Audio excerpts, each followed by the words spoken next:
하나님께서 요나에게 다시스로 가라라고, 니느웨로 가라라고 말씀하셨지만 요나는 그러나 자기 뜻과 생각을 따라서 다시스를 향하는 그 배에 올랐습니다. 하지만 하나님도 그러나 큰 폭풍을 던져서 거의 배가 깨지게 그들의 생명에 위협을 느끼게끔 하셨습니다. 요나는 여호와의 얼굴을 피했기 때문에 이 재앙이 우리에게 내렸다라는 것을 말하였고 바다에 자신을 던지라라고 얘기했습니다. 요나를 바다에 던지자 바다가 곧 그쳤습니다. 오늘 본문은 이후의 사건인데요. 한번 살펴보겠습니다. 17절입니다. 여호와께서 이미 큰 물고기를 예비하사 요나를 삼키게 하셨으므로 요나가 밤낮 3일을 물고기 뱃속에 있으니라. 큰 물고기가 요나를 삼켰다라고 얘기하고 있습니다. KJV 성경에서는 이 큰 물고기를 고래라고 이렇게 번역을 했는데요. 이 큰 물고기가 어떤 물고기인지는 모릅니다. 물고기에 먹힌 요나가 무슨 생각을 했을까요? 이제 죽었구나, 이런 생각이 들었을 것입니다. 그런데 밤낮 3일을 물고기 뱃속에 있는 기적을 체험하게 되어집니다. 왜냐하면 하나님께서 하셨기 때문입니다.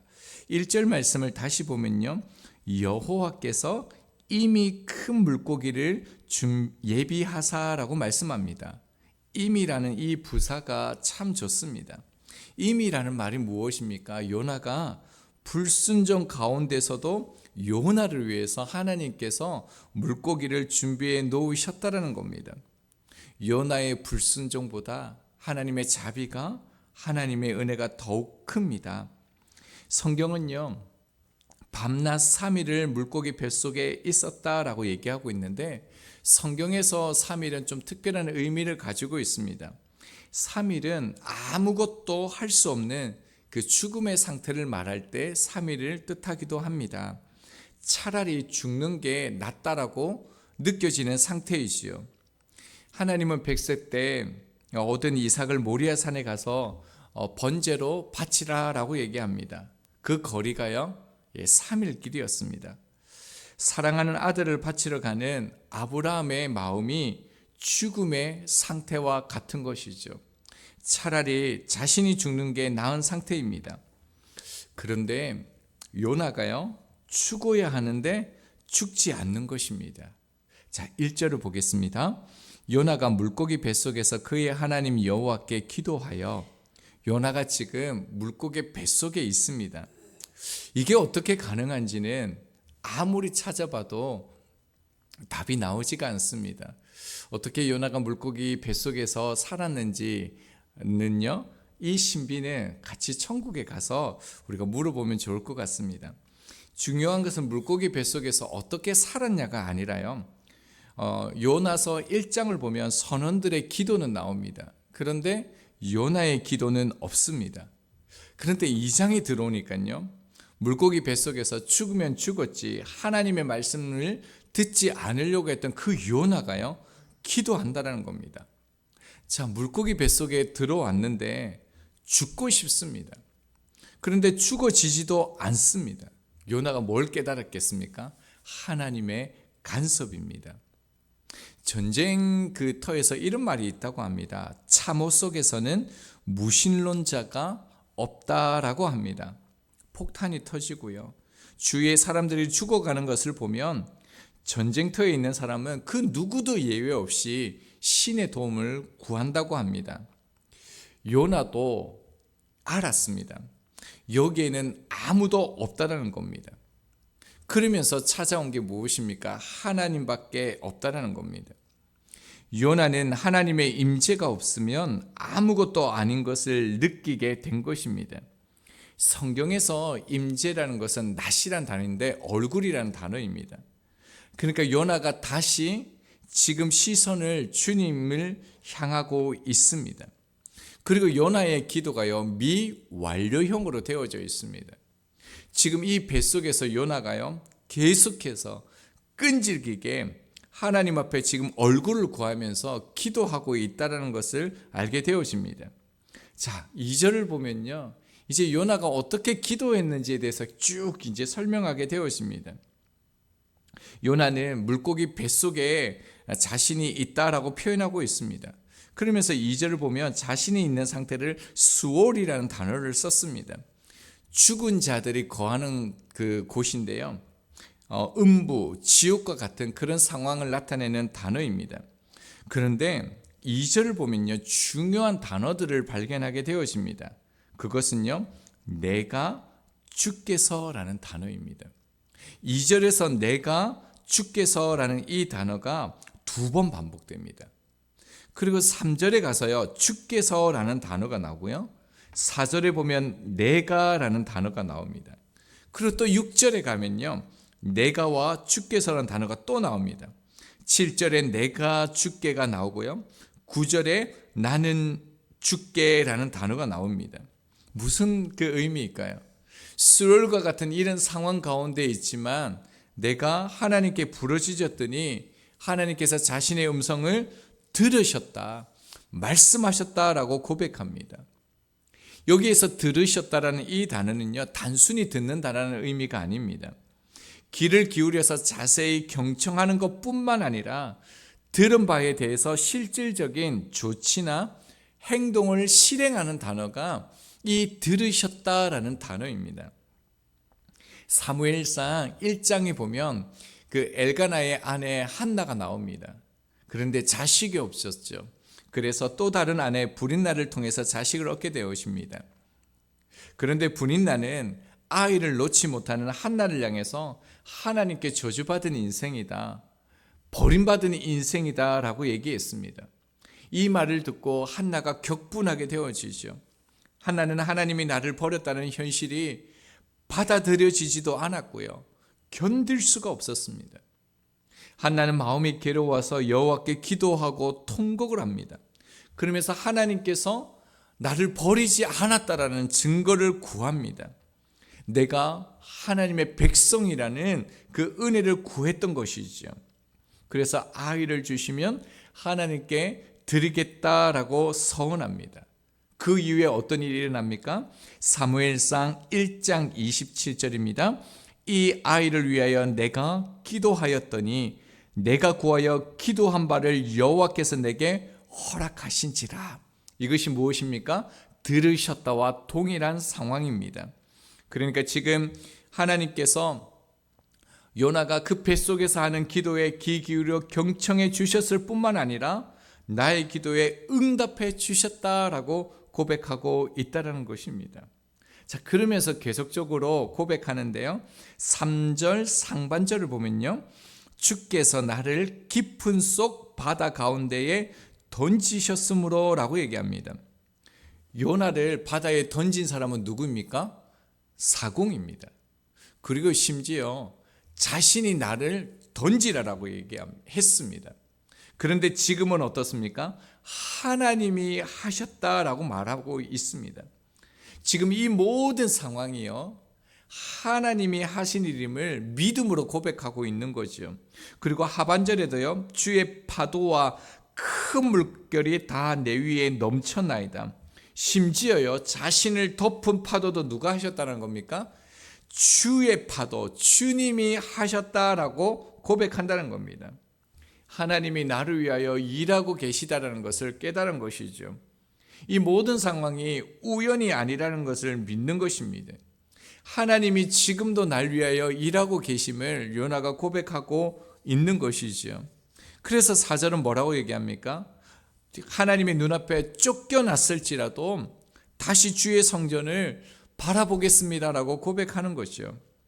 하나님의 성전은 하나님의 영광이 충만하게 임재하였던 바로 그곳입니다. 역대하 7장 1절입니다. 솔로몬이 기도를 마침에 불이 하늘에서부터 내려와서 그 번제물과 제물들을 사르고 여호와의 영광이 그 성전에 가득하니, 요나가 지금 다시 그 주님의 임재를 구하고 있는 것입니다. 오직 구원자이신 하나님만을 의지하겠다라는 뜻입니다. 자, 그러면서요, 자신의 상황을 계속적으로 이제 설명하고 있는데 5절을 보면요, 물이 나를 영혼까지 둘러싸우며 기쁨이 나를 에워싸고 바다풀이 내 머리를 감쌌나이다. 지금 이것은 뱃속에서의 그 경험을 말하고 있는 것입니다. 바다풀은 물고기가 먹은 해초들인데요. 지금 위장 속에 있는 듯합니다. 위액이 넘쳐나고 잡아먹힌 생선들이 가득한 그런 고통의 시간이었다라는 것이죠. 그러면서 6절의 상반절에 보면요, 내가 산의 뿌리까지 내려갔사오며 땅이 그 빗장으로 나를 오랫도록 막았사오나라고 말합니다. 이 표현은 고대 사람들이 말하는 그 지옥의 표현입니다. 죽음의 마지막 순간이라는 거죠. 죽음의 세계 속에 내가 지금 갇혀져 있다라는 겁니다. 그러나 어떻습니까? 그런 상황 가운데 내가 있었는데 하나님께서는 수월과 같은 그 상황에 두지 않으시고 구덩이에서 자신을 건지셨다라고 고백하고 있습니다. 여전히 물고기 뱃속에 있지만 요나는 하나님께서 생명을 건져주실 것을 믿고 기도하고 있는 것입니다. 그리고 난 다음에 다시 자신의 상태에서 얘기하고 있는데요. 7절을 보면요, 피곤하다라는 단어를 말하고 있습니다. 우리가 느끼는 그 일반적인 육체적인 그 피곤함을 말하는 것이 아닙니다. 이 피곤하다는 것은요, 죽은 사람에게 수위를 입히는 그런 상태를 말한다는 겁니다. 그러니까 죽음의 그 상태, 죽음 앞에 있다라는 겁니다. 그러니까 죽는 게 더 나은 상태 속에 내가 거하였다는 겁니다. 그러면서 뭐라고 얘기합니까? 8절에 보면요, 거짓되고 헛된 것을 숭상하는 자들이 자신인 것처럼 그렇게 얘기합니다. 내가 하나님의 뜻을 저버렸고, 내가 하나님의 은혜를 버렸고, 하나님의 얼굴을 피하여서 나아갔다는 것이죠. 어떻게 보면 회개를 가지는 것 같지 않습니까? 그런데 또 회개 같지는 않습니다. 왜냐하면 나중에 4장에 가면 요나가 또 하나님 앞에 원망하면서 거역하는 장면이 또 나오거든요. 그러나 우리가 알 수 있는 것은 회개는요, 내 스스로가 일으켜 세울 수 없다라는 겁니다. 회개는 주님이 먼저 나를 찾으실 때 가능한 것이죠. 하나님이 은혜를 주셨을 때 진정한 회개가 되어진다는 겁니다. 지금도 마찬가지로 요나가 먼저 하나님을 찾아간 것이 아니라 하나님께서 요나를 찾아오신 것입니다. 그래서 요나가 뭐라고 얘기합니까? 하나님 앞에 감사하고 있습니다. 9절 보겠습니다. 나는 감사하는 목소리로 주께 제사를 드리며 나의 소원을 주께 갖겠나이다. 구원은 여호와께 속하였나이다 하니라. 요나가요, 하나님 앞에 감사하고 있습니다. 요나는 하나님께서 아직 그의 육신의 생명을 구원해 주신 것이 아니기 때문에 구원받은 것에 대한 감사가 아니었습니다. 지금 어떻게 될지 전혀 모르는 상태이지요. 요나의 감사는요, 다시 한번 주님을 부를 수 있도록 해주시는 것에 대한 감사였습니다. 하나님을 다시 바라보고 하나님의 성전을 바라볼 수 있게 해주심에 대한 감사였던 것이죠. 자, 그리고 난 후에 어떤 일이 일어납니까? 10절입니다. 여호와께서 그 물고기에게 말씀하심에 요나를 육지에 토하니라. 10절에서 참 은혜가 되었습니다. 요나가 드디어 물고기에서 나옵니다. 그런데 어디입니까? 요나가 나오는데요, 바다 한가운데입니까? 아니죠. 저쪽에 육지가 있는데 그 근처에서 토해냈습니까? 그것도 아닙니다. 어디라고 말합니까? 요나를 육지에 토했다라고 성경은 기록합니다. 여러분, 고래가요, 그 큰 물고기가 육지에 요나를 토해내려면 어떻게 했습니까? 육지 아주 가까이에, 육지 위에 올라왔을 겁니다. 그러면 고래는 어떻게 됩니까? 나갈 수 없습니다. 죽었을 것입니다. 무엇을 말합니까? 그렇게 하나님은 세밀하게 그렇게 요나를 인도하셨다는 겁니다. 하나님을 찾고 하나님께 감사하고 하나님을 구하는 사람에게 하나님께서 그렇게 세밀하게 인도하신다는 것입니다. 이제 말씀을 적용하겠습니다. 하나님은 요나를 한 번도요 내쫓으신 적이 없습니다. 하나님의 얼굴을 피하여 간 것은 요나이죠. 하나님을 버린 것은요 하나님이 아니라 요나였습니다. 그런데 하나님은 이러한 모습을 용납하셨습니다. 이 모습과 아주 유사한 장면이 있습니다. 누가복음 15장에 보면요, 아버지가 버젓이 살아 있는데도 유산을 달라고 해서 먼 나라에 가서 허랑방탕한 그 생활을 하는 둘째 아들이 나옵니다. 이 아들은요, 이렇게 나가면 당시 관습에 따라서요, 이렇게 나가도 죽습니다. 그리고 설사 이 아들이 다시 돌아와도 이 아들은 돌에 맞아 죽습니다. 그러면요, 아버지가 유산을 안 줘야 되는 거 아닙니까? 매를 들어서라도 고쳐야 되는 거 아닙니까? 그런데 아버지는요, 집을 나가는 이 허랑방탕한 시간을 아들에게 허락합니다. 아들의 몫의 유산을 줍니다. 왜 그랬을까요? 아버지에게는 돈이 중요하지 않습니다. 아들이 중요합니다. 둘째 아들에게 이 유산은요, 돈만 쓰는 것이 아닙니다. 이 때를 통해 비로소 아버지를 기억하게 되는 것입니다. 돈이 없어지니까요, 다 사라졌습니다. 먹을 것조차 없자 돼지가 먹는 쥐염 열매를 먹고자 하나 그것조차 주는 사람이 없는 그런 상태, 죽으면 좋겠다라는 그 상태에 이릅니다. 아무것도 없죠.